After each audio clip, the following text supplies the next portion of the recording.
بسم اللہ الرحمن الرحیم۔ خواتین و حضرات، مظہر برلا سے ایک نئے ولاگ کے ساتھ حاضر ہے۔ آج ہم جائزہ لیں گے پاکستانی سیاست کا، اور یورپ میں کیا ہو رہا ہے، اور پھر امریکی سیاست کا۔ میں اس وقت برطانیہ میں موجود ہوں، اور آپ کو پتہ ہے کہ میں پورا ایک مہینہ، بلکہ مہینے سے کچھ دن زائد امریکہ میں رہ کر آیا ہوں، اور وہاں الیکشن کی تمام تر سرگرمیاں جو تھیں ان کو دیکھتا رہا، امریکیوں سے ملتا رہا، امریکہ کی مختلف ریاستوں میں گھومتا پھرتا رہا، لیکن اس دوران پاکستانی سیاست سے بھی ان ٹچ رہا، چونکہ پاکستان کے بغیر تو ہم کچھ بھی نہیں ہیں۔ پاکستان ہمارے دلوں میں بستا ہے، پاکستان ہی سے ہماری زندگی ہے، ساری رونقیں پاکستان سے ہیں۔ پاکستانی سیاست کا اگر جائزہ لیا جائے تو دیکھیے، اس وقت جو سیاست کے اہم کردار ہیں وہ ملک میں نہیں ہیں۔ میاں نواز شریف جنیوا میں ہیں، ان کی صاحبزادی جنیوا میں ہیں جو وزیر اعلیٰ پنجاب ہیں، اور پنجاب کے چیف سیکرٹری بھی ساتھ ہیں، اور وہ ڈاکٹر جو ہیں نواز شریف کے سدا بہار معالج جو ہیں وہ بھی ان کے ساتھ ہیں۔ لیکن پاکستانی لوگ تو معاف نہیں کرتے نا۔ اب جہاں جہاں بھی پاکستانی موجود ہیں بیرون ملک، ان کو جو ہی ایسے لوگ نظر آئیں جنہوں نے ان کے ملک کو لوٹا ہو، تو وہ ان پہ آوازہ ضرور کستے ہیں، اور آوازیں کسنے کے علاوہ کوئی نہ کوئی بات ضرور کرتے ہیں کہ یہ لوگ چور ہیں، انہوں نے ملک کو لوٹا ہے۔ جو بھی طاقت کے نشے میں پاکستان کے اندر کچھ بھی کرے گا، اسے اس کا خمیازہ بھگتنا پڑے گا۔ 76 سال لگے ہیں پاکستانی قوم کو بیدار ہوتے ہوئے، ان کا شعور بیدار ہوا ہے، اور اب انہیں بالآخر یہ پتہ چلا ہے کہ لوٹ مار کرنے والے کون ہیں، اور لوٹ مار کرنے والوں کا ساتھ دینے والے کون ہیں۔ اب مریم نواز تو بڑی خوش جناب جنیوا میں گھوم رہی تھی، کبھی پارک میں سیر کر رہی تھی، کبھی وہاں گھوما پھرا جا رہا تھا سڑکوں پر بھی، لیکن مریم نواز کو ایک لمحے کے لیے یہ خیال نہیں آیا کہ وہ جس صوبے کی وزیر اعلیٰ ہیں، اس کا سب سے بڑا شہر، اس کا دارالحکومت کالک صدا ہو گیا ہے، اور لاہور میں سانس لینا مشکل ہو گیا ہے۔ اپنے لوگوں کو دکھوں میں چھوڑ کر آنا کوئی حکمت عملی ہے؟ کیا چیز ہے؟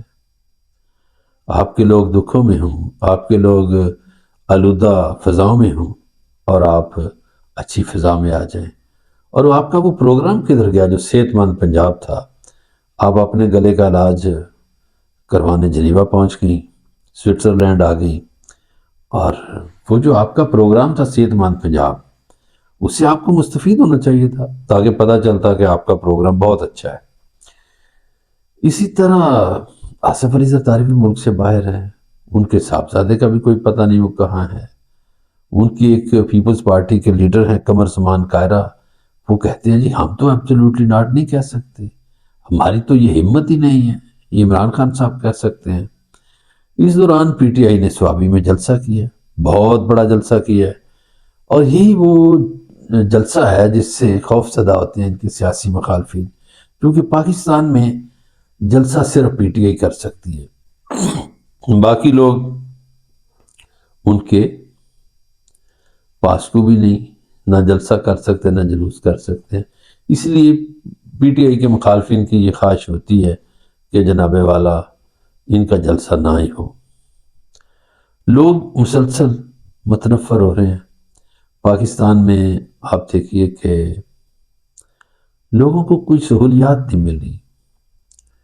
دنیا کے غریب ترین اور کمزور ترین ملک بھی 3 چیزوں کی ضمانت دیتے ہیں: سرکاری سطح پر تعلیم کی، سرکاری سطح پر ہیلتھ کی، اور سرکاری سطح پر سیکیورٹی کی۔ بدقسمتی سے پاکستان میں یہ جو نام نہاد جمہوری دور رہے 40 سال 45 سال سے، اس میں صحت کی سرکاری سہولیات چھین لی گئیں، اس میں تعلیم کے سرکاری تعلیم کے دروازے بند کر دیے گئے۔ اب پرائیویٹ تعلیم کا راج ہے، پرائیویٹ صحت کا راج ہے، پرائیویٹ ڈاکٹروں کا راج ہے، رہ گیا سیکورٹی کا بندوبست۔ تو پاکستان میں تو نہ جان محفوظ ہے نہ مال محفوظ ہے۔ ابھی کچھ حکومتی اراکین اسمبلی سڈنی میں ایک سیمینار میں شرکت کر کے آئے ہیں، اور انہوں نے مجھے فون پہ کہا کہ دیکھو یار، ہم سڈنی میں بلا خوف و خطر گھومتے تھے پھرتے تھے، پاکستان میں ایسا نہیں ہو سکتا۔ حالانکہ قصوروار بھی یہی لوگ ہیں، ظاہر اقتدار میں ایوانوں میں بیٹھے ہوئے ہیں۔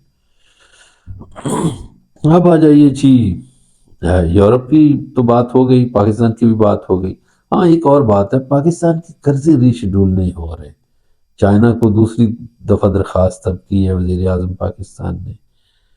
پتہ نہیں دنیا بھی یہ سمجھ بیٹھی ہے کہ یہ واقعی فارم 47 کے لوگ ہیں اور یہ جعلی لوگ ہیں اور یہ عوام کے منتخب کردہ نہیں ہیں۔ ظاہر ہے ان کے ادارے بھی ان کو رپورٹیں کرتے ہوں گے اور انہوں نے بتا دیا ہوگا اب قرضے ری شیڈول نہیں ہو رہے۔ اورنگزیب صاحب جو ہمارے وزیر خزانہ ہیں، انہوں نے ہاتھ کھڑے کر دیے ہیں۔ اچھا جی، امریکی انتخابات کے بعد جب ڈونلڈ ٹرمپ جیت چکے ہیں تو اب ظاہر ہے ان کا ایک سٹیٹمنٹ آیا بڑا تگڑا کہ وہ بہت سے ایسے لوگوں کا علاج کریں گے جو الٹی سیدھی حرکتیں کرتے رہے ہیں۔ بالکل کرنا چاہیے، اس لیے کرنا چاہیے کہ ایسے لوگوں کو غیر قانونی کام کرنے کی ہمت کیسے ہوئی، حوصلہ کیسے ہوا، یہ سرکاری یونیفارم پہن کے ایسے کام کیوں کرتے ہیں۔ میں تو پاکستان میں بھی چاہتا ہوں کہ یہ جتنے پولیس افسران ہیں جنہوں نے غنڈہ گردی کی، لوگوں کے گھروں پہ چھاپے مارے، چار دیواری کا تقدس پامال کیا، ان کی نہ صرف یونیفارم اتارنی چاہیے بلکہ ان کو نوکریوں سے نکال دینا چاہیے اور ان کو جیلوں میں ڈالنا چاہیے، ان کو نشان عبرت بنانا چاہیے، اس لیے کہ یہ غیر قانونی کام کرتے رہے ہیں۔ ٹرمپ نے بالکل ٹھیک ہے، امریکہ میں جو غیر قانونی کام کرتے رہے ہیں لوگ وہ بھگتیں گے۔ اچھا، ٹرمپ جو ہے نا، وہ بہت سے لوگ آس امید لگائے بیٹھے تھے، جیسے نکی ہیلی اور مائک پومپیو، اس طرح کے لوگ آس لگائے بیٹھے تھے، لیکن ٹرمپ نے جواب دے دیا۔ ٹرمپ بالکل نئی اور قابل اعتماد ٹیم کے ساتھ میدان میں اتر رہے ہیں، اور یہ جو ایکس ہے اس کی باتیں بھی ہو گئی ہیں، تو یورپ والوں کو بھی ایکس کا حساب دینا پڑے گا، پاکستانیوں کو بھی دینا پڑے گا۔ وی پی این کے ذریعے جو لگاتے ہیں، استعمال کر کے ٹویٹ کرتے ہیں، ان کو حساب تو دینا پڑے گا۔ اور دیکھیے، پاکستان کے وہ سیاستدان جنہوں نے پتہ نہیں کس کے کہنے پر، کس کے شوق میں، کس آرزو میں ٹرمپ کے خلاف ٹویٹس کیے تھے یا ٹرمپ کے خلاف باتیں کی تھیں، اتنا تپڑ نہیں تھا ان میں، اب ڈیلیٹ کر رہے ہیں۔ اتنے آپ بہادر تھے تو ڈیلیٹ نہ کرتے، آپ اپنے ٹویٹ پہ قائم رکھتے، اور آپ قائم نہیں رہے۔ آپ اپنی تقریریں ڈیلیٹ کر رہے ہیں، اپنے انٹرویوز ڈیلیٹ کر رہے ہیں، اپنے ٹویٹ ڈیلیٹ کر رہے ہیں۔ تو گزارش یہ ہے کہ آپ اتنے بہادر تھے تو بہادری پہ قائم رہتے، آپ بزدل کیوں بنے ہیں؟ بڑے بہادر تھے نا، بڑی باتیں کرتے تھے۔ تو دنیا میں اس طرح نہیں ہوتا جس طرح پاکستان کے چند ناک بدندیش سیاستدان سوچتے ہیں، یا ان کے ہم نوا کچھ صحافی ایسے ہیں وہ الٹی سیدھی باتیں کرتے ہیں۔ اور بھائی ٹرمپ جو ہے نا، وہ بالکل امریکیوں کے لیے کام کرے گا، اپنی ٹیم لے کر آ رہا ہے اور اپنی بااعتماد ٹیم کے ساتھ کام کرے گا، دنیا کا بھی خیال رکھے گا۔ یہ نہ سوچیے کہ دنیا پہ اس کی نظر نہیں ہوگی۔ اب دنیا میں 3 لیڈر بڑے مضبوط ثابت ہوں گے اور ان کا کافی سکہ چلے گا۔ وہ لیڈر کون سے ہیں 3؟ ایک ہے ڈونلڈ ٹرمپ، ایک ہے پیوٹن، ولادیمیر پیوٹن، اور تیسرے ہیں عمران خان۔ مسلم ورلڈ میں سے صرف عمران خان ہے۔ تو یہ 3 لیڈر دنیا میں اہم فیصلے کرتے ہوئے نظر آئیں گے۔ رہی بات عمران خان کی رہائی کی، وہ ہو جائے گی، وہ کوئی پریشانی والی بات نہیں ہے، رہائی اس کی ہو جائے گی، اور عمران خان ایک طاقتور لیڈر کے طور پر سامنے آئے گا۔ پاکستان ترقی کرے گا عمران خان کی قیادت میں کرے گا۔ لوٹے لٹیروں کا میرا خیال ہے دور ختم ہو گیا ہے۔ یورپ کی سڑکیں، برطانیہ کی سڑکیں، دبئی کی اور پاکستان میں بھی ریسٹورنٹ اور سڑکیں اب ان لوگوں کے لیے جنہوں نے پاکستان میں ظلم کیا، جنہوں نے پاکستان میں لوٹ مار کی، ان کے لیے محفوظ نہیں ہے۔ دنیا کا کوئی کونا محفوظ نہیں ہے۔ یہ جہاں جائیں گے لوگ ان کو بےعزت کریں گے، رسوائی ان کا مقدر بن چکی ہے۔ میں پھر سے کہہ رہا ہوں، جس نے پاکستان کے ساتھ، پاکستانیوں کے ساتھ ظلم کیا، ناانصافی کی، رسوائی اس کا مقدر بن گئی۔ پاکستان کے لیے دعا ہے ہمارا ملک ترقی کرے، ہمارا ملک سلامت رہے۔